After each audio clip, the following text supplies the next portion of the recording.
जैसा कि हम जानते हैं कि रियल नंबर्स कौन से नंबर्स होते हैं और इमेजिनरी नंबर कौन से नंबर्स होते हैं।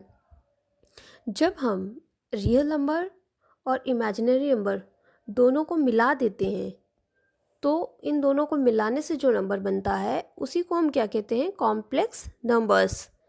जैसे आप देखिए इसमें एग्जाम्पल में हमने एक नंबर ले लिया है रियल नंबर 2, उसको उसके साथ हमने मिला दिया या ऐड कर दिया है इमेजिनरी नंबर को, तो 2 + i हमारा क्या बन गया, कॉम्प्लेक्स नंबर। इसी तरह से इधर से 0 हमने ले लिया रियल नंबर से और इमेजिनरी नंबर से 2i ले लिया, तो दोनों मिलके क्या हो गए, इमेजिनरी कॉम्प्लेक्स नंबर।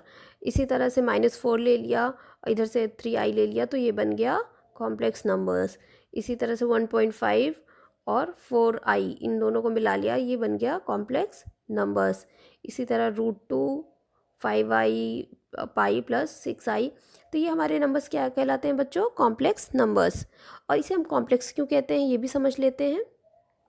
इसमें देखिए रियल नंबर और इमेजिनरी नंबर दोनों साथ में रह रहे हैं ना। जैसे हम जहाँ पर साथ में रहते हैं उसे भी हम कॉम्प्लेक्स कहते हैं ना। जिस घर में हम रहते हैं बड़ा सा होता है तो उसे कॉम्प्लेक्स कहते हैं। इसीलिए ये नंबर दोनों साथ में रह रहे हैं तो इसलिए इनको क्या कह दिया, कॉम्प्लेक्स नंबर, क्योंकि ये कॉम्प्लेक्स के अंदर रह रहे हैं।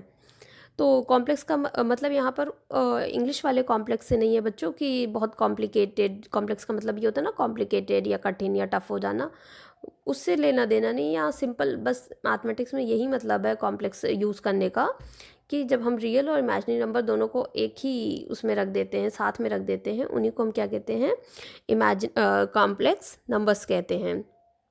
चलिए बच्चों ये थोड़ा एग्जाम्पल से आप कुछ और भी समझ सकते हैं इन एग्जाम्पल को देख के। इसमें देखिए कॉम्प्लेक्स नंबर्स दिया है, इसमें आपको पता करना है कि इसमें रियल नंबर कौन सा है और इमेजिनरी नंबर कौन सा है। तो देखिए 3 + 2i, इसमें 3 क्या हो जाएगा आपका, रियल नंबर, और 2 क्या है आपका, ये इमेजिनरी पार्ट है। आपको बताना है कि ये रियल पार्ट और ये इमेजिनरी पार्ट। तो 3 रियल पार्ट हो गया, 2 आपका इमेजिनरी पार्ट। इसी तरह से आपके पास अगर 2 सिर्फ दिया है, क्या दिया है, 2, तो ये आपका रियल पार्ट होगा, सिर्फ क्या होगा बच्चों, रियल पार्ट। और इमेजिनरी पार्ट में क्या हो जाएगा, 0, कुछ भी नहीं है, इमेजिन आई है ही नहीं, आई जहाँ रहता है वही इमेजिनरी होता है ना।